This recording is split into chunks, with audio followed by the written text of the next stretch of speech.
兵兵言出必行，大义灭亲，欧美鹰坛必留下他传奇的一笔。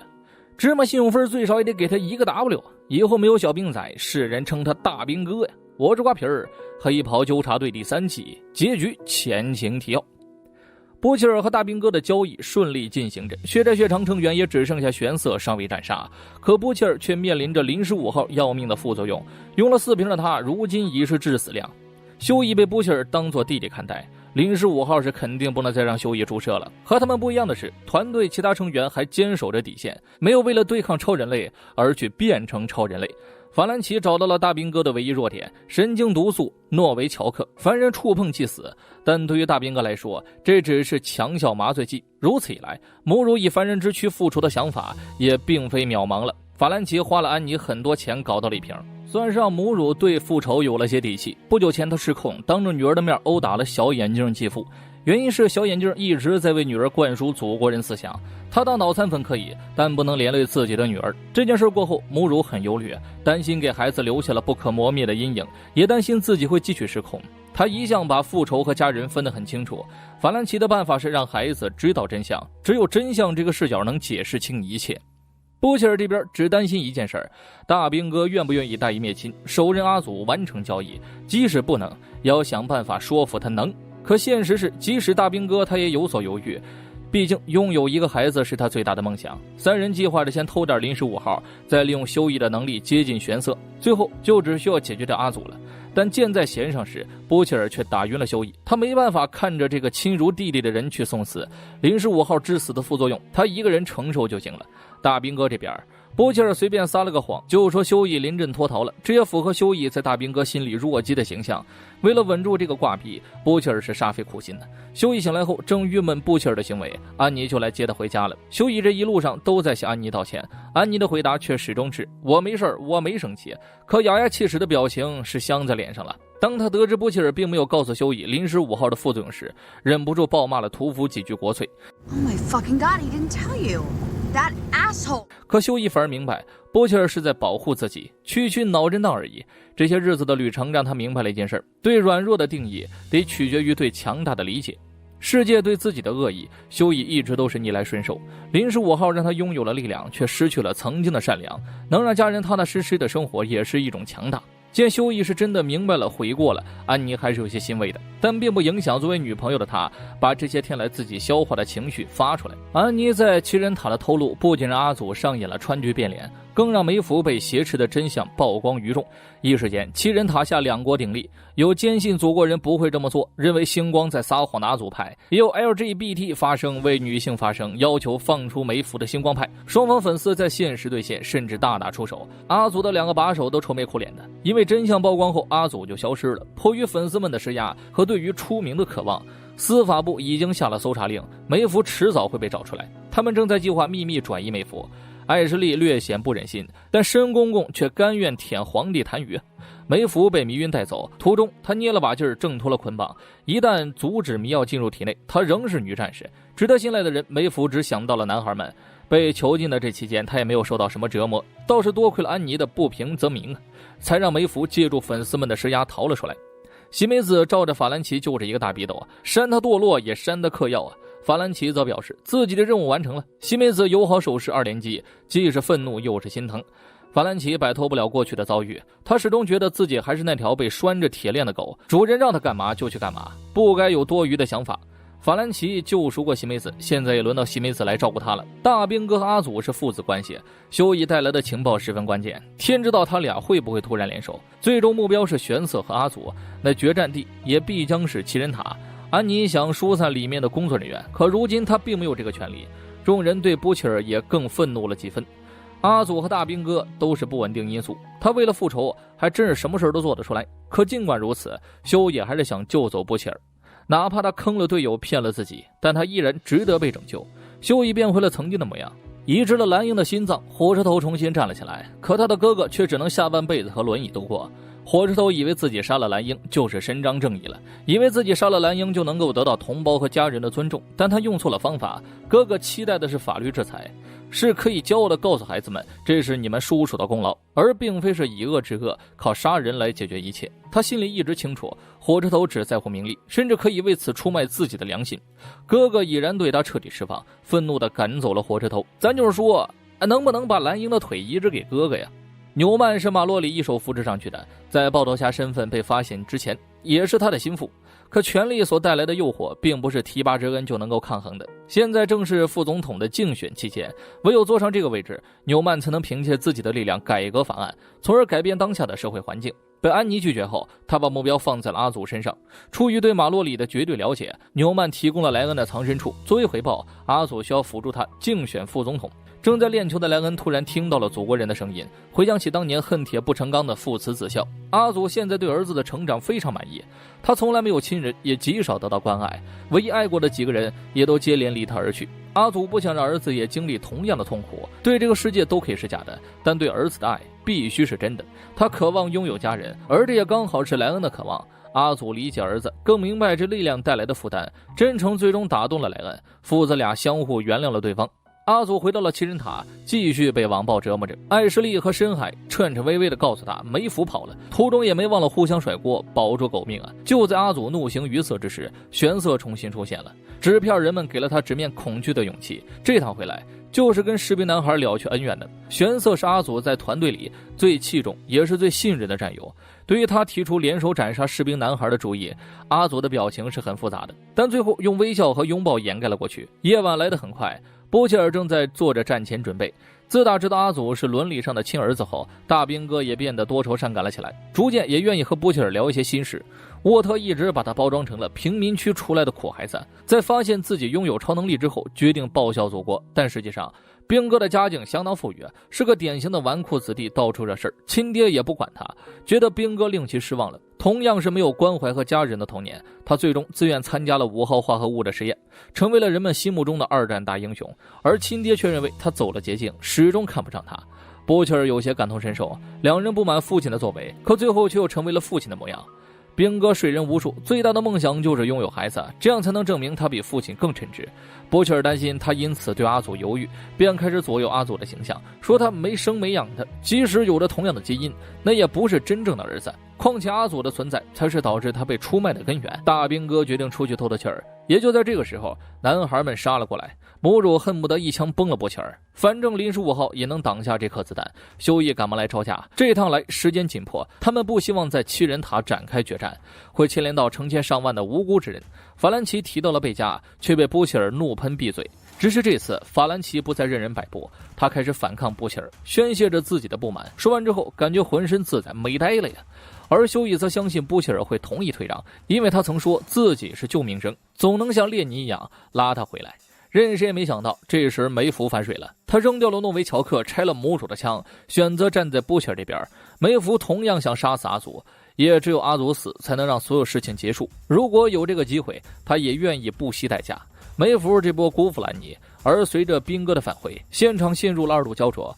波切尔连忙疏散了大家。如今兵哥、波切尔和梅芙组了队，这下男孩们更没有胜算了。可他们也不愿意放弃。一筹莫展时，法兰奇又有了主意。他推测纽约某个实验室里还有一些诺维乔克，那个实验室就在7人塔之中。他会去制作神经毒素，其他人得犯险对抗兵哥和阿祖他们。母主认为这事儿不靠谱啊，主要是觉得法兰奇不靠谱，但休伊相信他能行，这也是唯一的计划。安妮和西梅子也分别给了法兰奇自信，法国佬这次要证明一下自己。大家整装待发，各自行动，而休伊却看到一瓶遗落的临时5号，为了保险起见，他装进了兜里。与此同时，7人塔里玄色魔刀备战，阿祖却认为磨烂这把刀也砍不动士兵男孩。这话虽然扎心，但却现实。他想了解下兵哥这人怎么样，玄色认识那么多年，一定了解，而玄色却在纸上强调着兵哥的险恶。阿祖不愿意相信，他翻遍了沃特的档案，已经确定兵哥是自己的亲爹了。他笑得又无奈又可悲啊！自己作为沃特当代最强，却被隐瞒了一辈子身世，夺走了他最渴望的亲情。见玄色坚定保持着杀死兵哥的想法，阿祖却笑了起来。世人都觉得玄色神秘，但只有他能看穿面具下的脸，是个有血有肉、坚强又脆弱的普通人。正是这种相似的性格，才让阿祖对他加以信任。结果玄色也知而不说，隐瞒了自己的身世，这让他彻底对七人组失望了。阿祖能够根据心跳、呼吸判断一个人是否说谎，所以他亲手杀了玄色。玄色滚烫的鲜血也暖不了阿祖寒了的心呢。他不再渴望与非亲非故之人建立感情，接近复仇终点的地方，玄色彻底停在了这里。如今只剩下3人坚定地留在阿祖身边，他们听着安妮疏散员工的请求，都觉得他的想法是对的。可阿祖却打消了这个念头。深海见状马上改口，想拿玄色当诱饵，然后围杀士兵男孩。但见到头盔之后，心里都揪了一下。阿祖大方承认玄色死在了自己手里。回想起刚刚进入沃特被画的大饼，说自己能领导一个小队，能拥有新的家人，阿祖怀揣着这种梦想坚持到现在。结果小队成员一个比一个窜喜，公开处刑深海的人鱼链、艾什利的毛发不全，以及火车头滥杀同类，辜负正义。火车头瞥了一眼玄色的头盔，那也只是忍他一手。阿祖主要是想表达一件事儿，他们自以为保守的秘密在自己那儿都是公开情报。深海还在宣誓忠诚，阿祖索性给了他一个任务。交代完后，脸上的不悦更加明显了，直言一个玄色比你们所有人都重要，但我还是杀了他。你们都不配当我的队友，更不配成为家人。深海的任务就是除掉副总统竞选者，好为纽曼铺平日后的道路。深海算是彻底入了局，没了退路了。阿祖看着大兵哥的档案，看着他解救纳粹俘虏，宣扬正义，如此就让他有些开心呢。很快，波切尔他们杀到了，得知玄色已经死于阿祖之手，大兵哥倒也省掉了一些时间。阿祖紧接着向父亲求和，渴望联手。波切尔就是个普通人，不能因为他几句话就父慈子孝啊，血脉那才是最重要的因素。然而大兵哥并不动摇，他今天跟阿祖并没有血脉，只有血拼呢。不得已，阿祖请出了莱恩。都说隔代亲呢，大兵哥总不能对孙子下手吧？咱爷孙3代以后好好生活。你想一个孩子，我就是；我想一个孩子，他就是；他想一个父亲，那咱就是。莫比乌斯环视认亲现场，兵哥总不能大义灭亲了吧？兵哥靠近了阿祖，遗憾自己缺席了他的成长。兵哥很希望自己能亲自抚养阿祖长大。几番话下来，阿祖热泪盈眶。然而兵哥话锋一转，要是自己没缺席的话，阿祖一定能够成为一个真正的男人，而不是现在这个哭哭啼啼的谱系。遗憾归遗憾，现实是无法改变的。他把父亲当年说给自己的话传承给了阿祖。闻言，波切尔终于笑了。3人正以为由先手控制，打算一招解决阿祖，可莱恩一直在阻止，镭射眼击退了兵哥。阿祖让儿子快跑，但他低估了兵哥的报复心呢，一顿下去给男孩推搡昏迷了。阿祖也顾不上敌人在身后，一心想确保儿子的安全，任由兵哥在原地蓄力大招。阿祖丝毫未动。波切尔见状看向梅芙，眼神充满歉意，随即一招击退了兵哥，救下莱恩，联合阿祖瞪出了亲爹后爹组合技。震惊了，亲爹后爹竟为了儿子联手打爷爷，这究竟是道德的沦丧还是道德的沦丧啊？这一刻，守护莱恩的心让波切尔和阿祖殊途同归。兵哥那一下心态就崩了呀！我为了约定大义灭亲，最后竟又被队友捅一刀啊！关键是波切尔要救的孩子是他老婆和敌人生的，他不知道这是波切尔当初对贝加许下的承诺，言出必行。大兵哥即使被波切尔背叛，也要完成约定，除掉祖国人。两人此刻大打出手，回合制的塞炮对决从兵哥的闪避开始改变。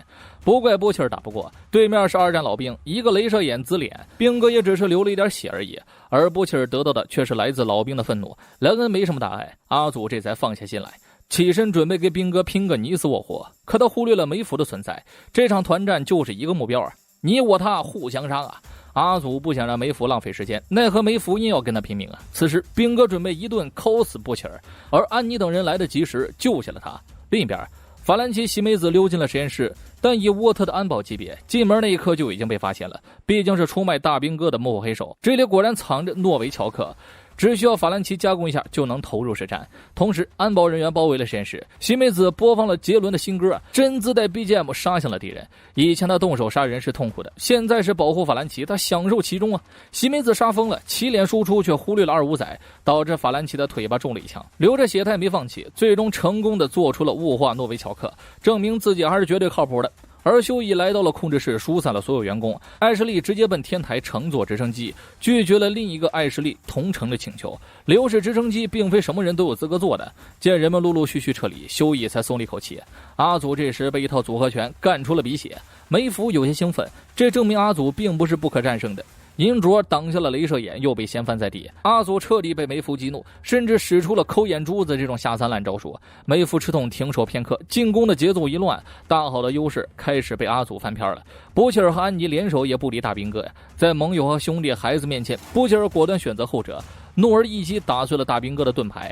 对于背叛自己的人，大兵哥往往都会重拳出击，硬是把布切尔这临时橙卡玩家打得站不起身呢。带着诺维乔克支援的西梅子也被士兵感应发现，没有来得及出手就停了手。满状态的大兵哥已经无人能挡。休伊看到监狱中的惨状，第一反应就是掏出了临时5号，可他却放弃了注射，明白真正的强大并非来自力量，选择把决战地的电量拉满。老婆开挂跟他开挂那是一样的呀。安妮瞬间被电力充能，悬浮半空准备蓄力一击。兵哥果断冲上去要敲死他，安妮的击退让大兵哥陷入了短暂的僵直，而队友们趁机将其控制，母主直接把诺维乔克灌了进去。这一击是为了他无辜死去的家人。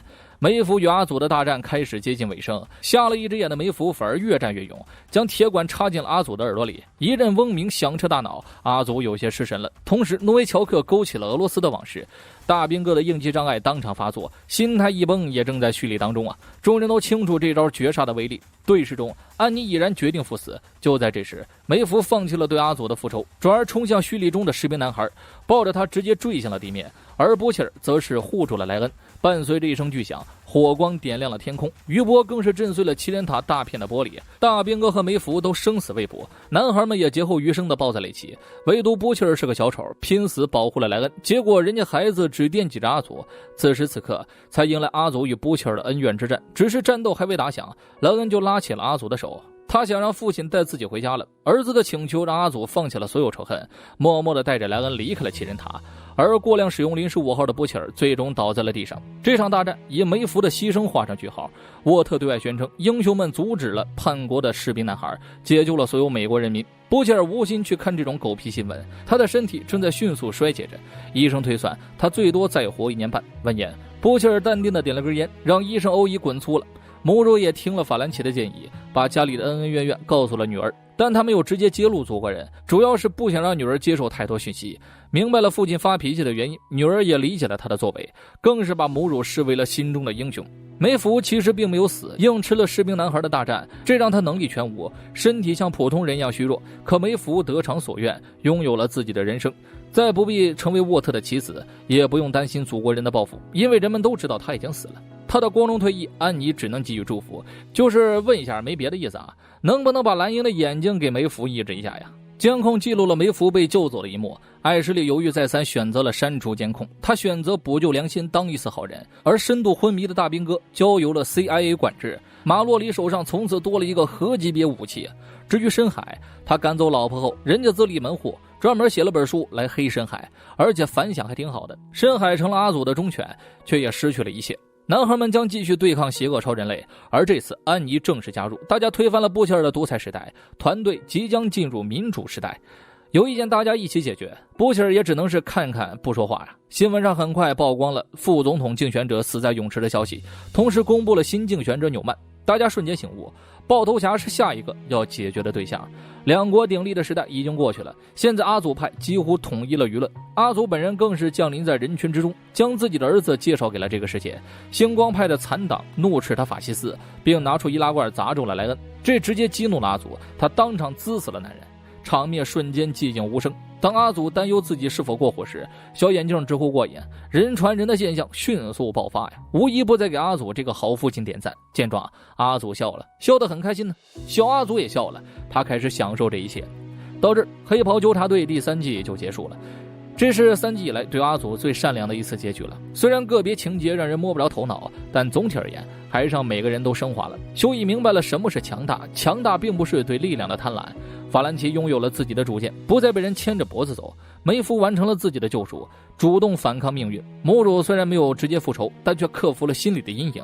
至少对他来说，女儿比复仇更加重要。成长最突出的当属阿祖了，他得到了最渴望的家人，将自己不曾拥有的关爱翻倍照顾在自己儿子身上。从此，阿祖多了一个弱点，却成了他最强的地方。火车头和深海俩小丑就不说了，波切尔的降智行为让很多人说第3季烂尾啊。但其实前面几段回忆已经给出了答案。波切尔不会处理感情，不管是列尼还是修伊，他始终没有给人可靠的印象。这也让他没有处理好和莱恩的感情线。降智行为是肯定存在的，但莱恩反复横跳的行为也是布切尔小丑化的关键一线。只能说剧中每个讨厌父亲的人最终都活成了父亲的样子。礼貌性的再问一下，能不能把蓝鹰的儿子移植给布切尔啊？死者应该没什么事吧？本季高光士兵男孩大义灭亲说到做到啊！你们根本不知道冰冰有多努力啊！近期因一些个人原因更新速度变慢，深感抱歉。本期视频到这里就结束了，主要更新的剧集基本上已经全部完结。我是瓜皮儿，下期见。